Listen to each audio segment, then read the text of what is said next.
নির্যাতন নিপীড়নের কোন পর্যায়ে চলে গেছে যে আমাদের নারায়ণগঞ্জের জেলা সম্পাদক অধ্যাপক কলেজের অধ্যাপক মামুন তাকে গ্রেফতার করেছিল একটা মিথ্যা মামলায়।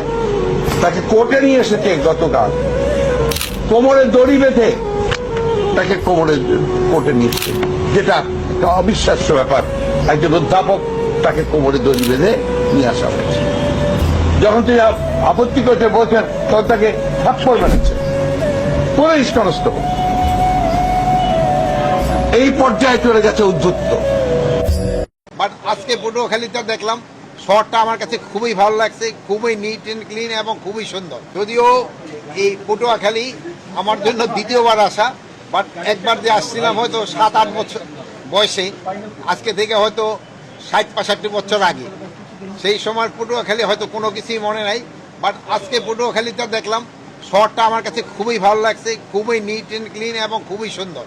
এই জন্য এই পটুয়াখালীবাসীকে আমি সবাইকে ধন্যবাদ দিই। শুধু এটা প্রশাসন না, আইন শৃঙ্খলা বাহিনীর না, এই আপনার সাংবাদিকরা, এটা হলো এখানকার জনগণের। এখানকার জনগণ এই শহরটাকে কিন্তু খুব সুন্দর রাখছে এবং পরিষ্কার রাখছে।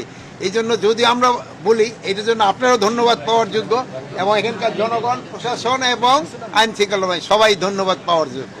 এই জন্য আমি আপনাকে আমার অন্তরের অন্তঃস্থল থেকে আপনাকে সবাই ধন্যবাদ জানাই। শহরটার এত সুন্দর। রাজধানীর আজিমপুর কবরস্থানে চাঁদাবাজির অভিযোগে বিএনপির এক নেতাকে গ্রেফতার করেছে সেনাবাহিনী। তার নাম আরমান মিয়া। তিনি 23 নম্বর ওয়ার্ড বিএনপির সহসভাপতি। শনিবার বিকেলে আজিমপুর সুপার মার্কেট থেকে গ্রেফতার করে তাকে লালবাগ থানা পুলিশের কাছে হস্তান্তর করা হয়। জানা যায়, আজিমপুর কবরস্থানে ঠিকাদার সুমন চৌধুরীর কাছে আরমান মিয়ার নেতৃত্বে একটি চক্র 5 লাখ টাকা চাঁদা দাবি করেন। টাকা দিতে না চাইলে ব্যবসা বন্ধ করে এলাকা ছেড়ে দিতে হুমকি ও প্রাণনাশের ভয় দেখানো হয়।